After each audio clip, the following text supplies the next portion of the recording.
Siapa nih di sini yang merasa sudah kerja keras banting tulang, kok rezeki masih seret terus ya?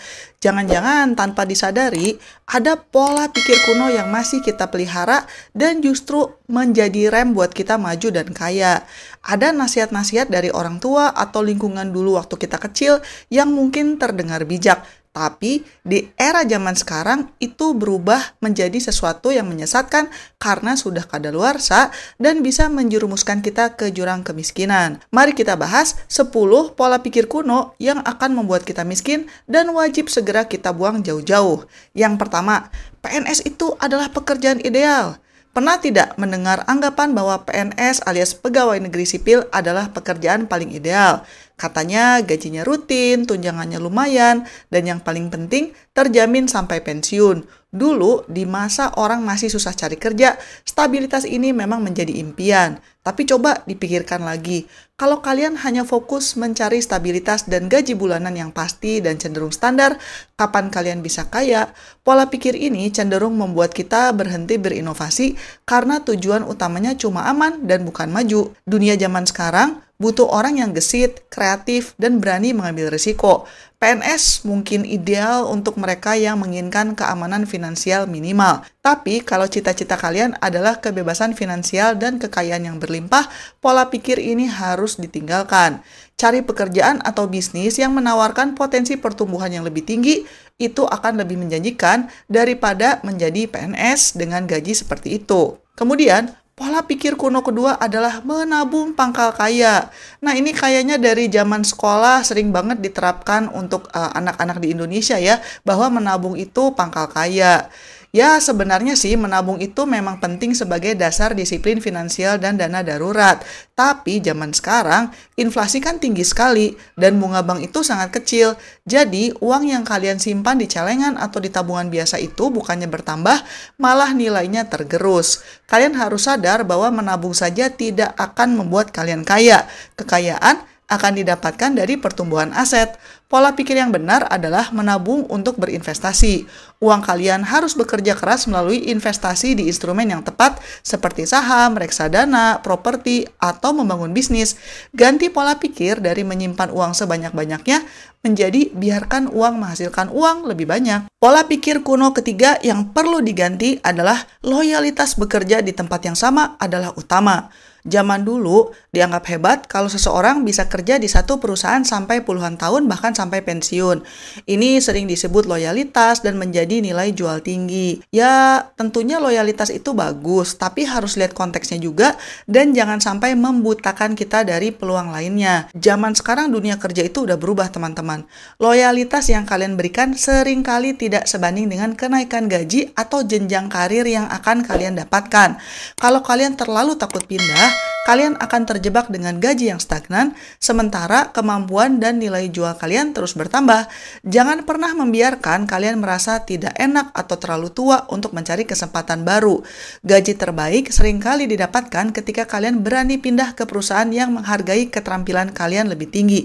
Loyalitas harusnya ke masa depan finansial kalian sendiri, bukan ke perusahaan. Misalnya aja kalau kalian tetap stay di perusahaan yang sama, katakanlah gajinya naiknya mungkin 2%, 3%. Tapi kalau kalian pindah, itu biasanya bisa tuh naiknya misalnya 20% atau 30% dan sebagainya.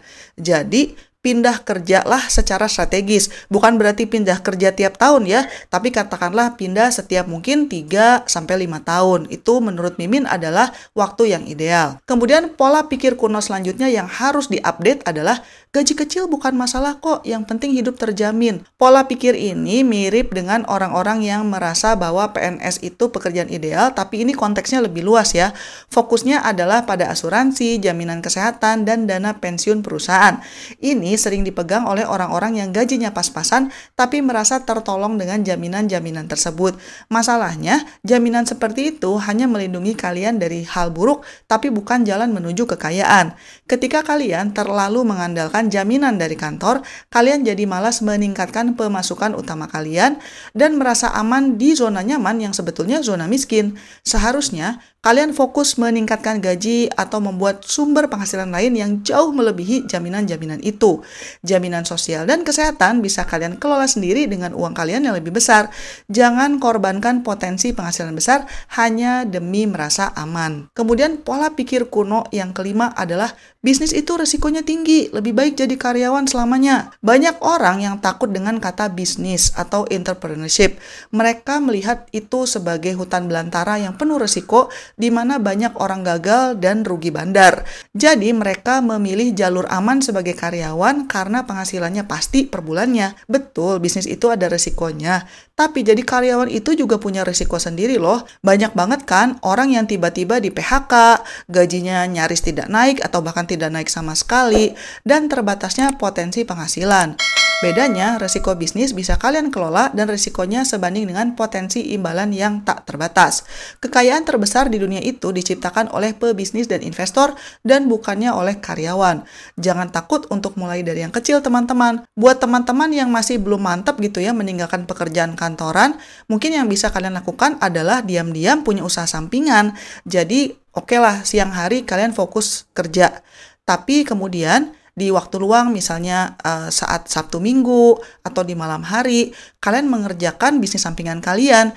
Bisa berupa dagang online, dropshipping, atau bikin YouTube seperti ini dan sebagainya. Tapi jangan pernah hanya bergantung ke satu sumber penghasilan saja. Kemudian, pola pikir selanjutnya yang kuno dan harus ditinggalkan adalah sekolahlah yang tinggi supaya bisa dapat pekerjaan yang bagus. Pola pikir ini adalah warisan kolonial yang masih kuat. Dulu, ijazah adalah tiket emas untuk mendapatkan pekerjaan kantoran yang bergengsi. Orang tua mati-matian menyekolahkan anak setinggi mungkin dengan harapan si anak mendapatkan gaji besar. Di era digital, gelar akademis tidak lagi menjamin gaji besar. Yang dibutuhkan adalah keterampilan yang relevan dan bisa menyelesaikan masalah. Banyak loh lulusan S2 atau S3 yang gajinya jauh lebih kecil dibandingkan freelancer atau pebisnis online yang punya skill spesifik atau bahkan dibandingkan dengan influencer.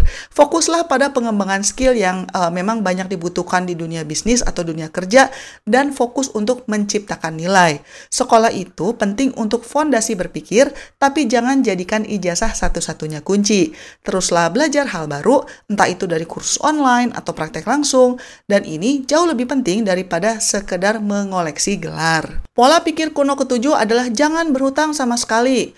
Hutang itu memang seringkali menjadi mimpi buruk yang bisa menghancurkan finansial kalau digunakan secara sembarangan.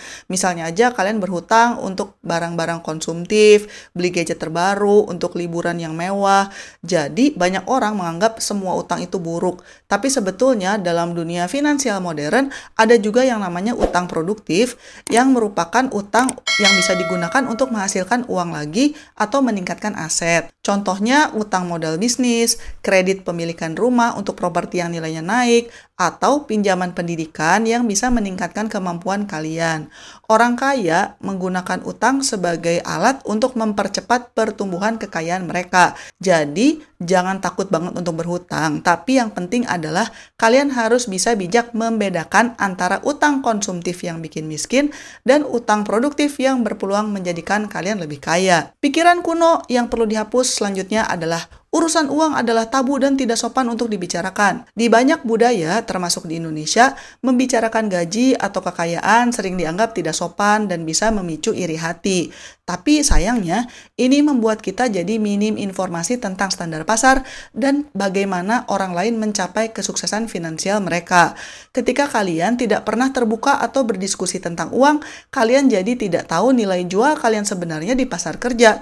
Kalian juga tidak bisa belajar strategi investasi atau pengelolaan utang dari orang yang sudah berhasil. Makanya, mulailah berdiskusi secara terbuka dan cerdas tentang keuangan, tapi tentunya harus dilakukan dengan orang yang tepat ya. Kalian harus tahu berapa sih harga kalian di pasar, misalnya kalau kalian bekerja gitu. Sebetulnya untuk jabatan kalian itu atau jenis pekerjaan yang kalian lakukan, orang lain itu dibayar berapa sih? Jangan-jangan kalian dibayar di bawah pasar. Dan kalian juga harus mencari pengetahuan finansial yang bermanfaat untuk kalian. Pikiran kuno selanjutnya yang perlu diupdate adalah menunggu momen yang tepat baru mulai. Nanti ajalah kalau modalnya sudah terkumpul, atau nanti ajalah kalau sudah ada waktu luang, nanti aja kalau sudah ada yang membimbing. Ini adalah hal-hal yang sering diucapkan oleh orang yang miskin secara mental. Mereka selalu menunggu kesempurnaan sebelum bertindak. Faktanya, tidak ada momen yang 100% sempurna untuk memulai bisnis, investasi, atau usaha sampingan. Semua itu selalu ada risikonya. Selalu ada hal yang tidak pasti. Menunggu sama saja dengan menunda kesuksesan. Kalian harus berani memulai dengan apa yang kalian punya. Tapi tentunya dengan mencari informasi dulu sebelumnya ya. Bukan berarti nekat-nekat aja, tapi juga dengan persiapan yang matang. Sambil berjalan, kalian bisa belajar, memperbaiki, dan mencari modal tambahan.